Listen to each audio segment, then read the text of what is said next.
दोस्तों, आरबीआई के floating rate saving bond में आप अपने पैसों की सेविंग करके बाकी बैंकों के सेविंग स्कीम से काफ़ी अच्छा रिटर्न पा सकते हैं। और क्योंकि यह सरकार द्वारा लॉन्च की गई आरबीआई की स्कीम है, तो इसमें आपका पैसा पूरी तरह से सुरक्षित भी रहता है। तो इस वीडियो में हम आरबीआई के इस बॉन्ड के बारे में अच्छे से जानेंगे। यह भी जानेंगे कि किनके लिए यह सबसे अच्छा ऑप्शन है और किनके लिए नहीं।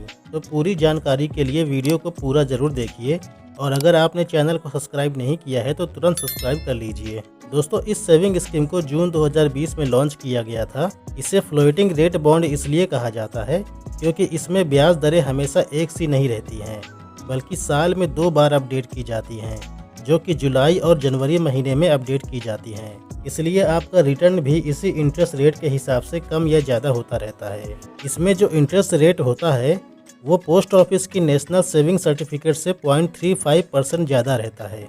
फिलहाल नेशनल सेविंग सर्टिफिकेट में 7.7% इंटरेस्ट रेट मिल रहा है, तो आरबीआई के इस बॉन्ड में 0.35% ज़्यादा यानी 8.05% इंटरेस्ट रेट आपको मिल रहा है। इसे आरबीआई फ्लेक्सी बॉन्ड के नाम से भी जाना जाता है। जब आप इसमें निवेश करेंगे तो आपका पैसा 7 सालों तक जमा रहता है और तब तक आप पैसा नहीं निकाल सकते हैं। इसे लॉक इन पीरियड कहते हैं।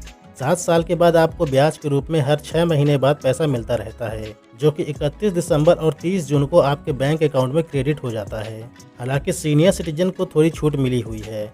60 से 70 उम्र के लिए लॉक इन पीरियड 6 साल का है, 70 से 80 उम्र के लिए लॉक इन पीरियड 5 साल का है और 80 से ऊपर वालों के लिए 4 साल है। लॉक इन पीरियड के समय यदि बॉन्ड होल्डर की डेथ हो जाती है तो भी पैसा नहीं निकाला जा सकता है, फिर यह बॉन्ड नॉमिनी के नाम से हो जाता है। आरबीआई के इस बॉन्ड को सभी भारतीय नागरिक ले सकते हैं। हिंदू अनडिवाइडेड फैमिली के मेंबर भी इस बॉन्ड को ले सकते हैं, लेकिन एनआरआई इसमें निवेश नहीं कर सकते हैं। इसमें आप कम से कम 1000 रुपये निवेश कर सकते हैं और अधिकतम निवेश की कोई सीमा नहीं है। आप अधिकतम चाहे कितना भी 1000 के मल्टीपल में निवेश कर सकते हैं, जैसे 2000, 5000, 20,000 या 1 लाख।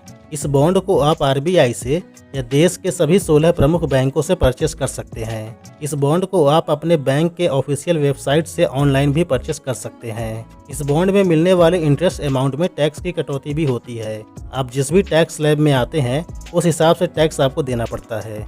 इसके रिटर्न पर टीडीएस कटौती भी होती है। अब हम अगर बात करें इस बॉन्ड के डिसएडवांटेज के बारे में, तो यह ट्रांसफरेबल नहीं होता है।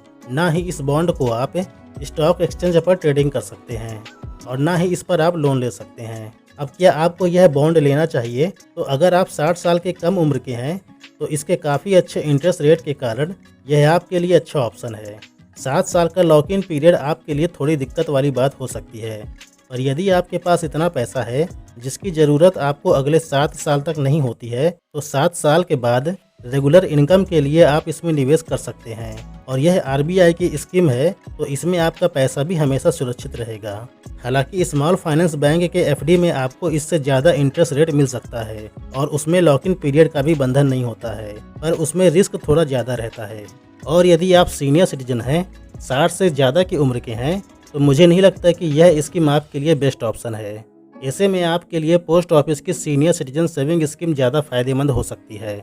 फिलहाल पोस्ट ऑफिस की इस स्कीम में इंटरेस्ट रेट भी आरबीआई की इस स्कीम से ज़्यादा ही मिल रहा है, जो कि 8.2% है, और प्री मैच्योर विड्रॉवल भी कर सकते हैं। और पोस्ट ऑफिस की इस स्कीम में मैक्सिमम निवेश 30 लाख तक ही किया जा सकता है। ऐसे में सीनियर सिटीजन्स यदि सुरक्षा की गारंटी के साथ पैसा निवेश करना चाहते हैं तो पोस्ट ऑफिस की सीनियर सिटीजन सेविंग स्कीम आपके लिए बेटर है। पर 30 लाख की मैक्सिमम लिमिट होने के कारण यदि आप उससे भी ज़्यादा निवेश करना चाहते हैं तो आप आरबीआई के इस स्कीम का फ़ायदा ले सकते हैं।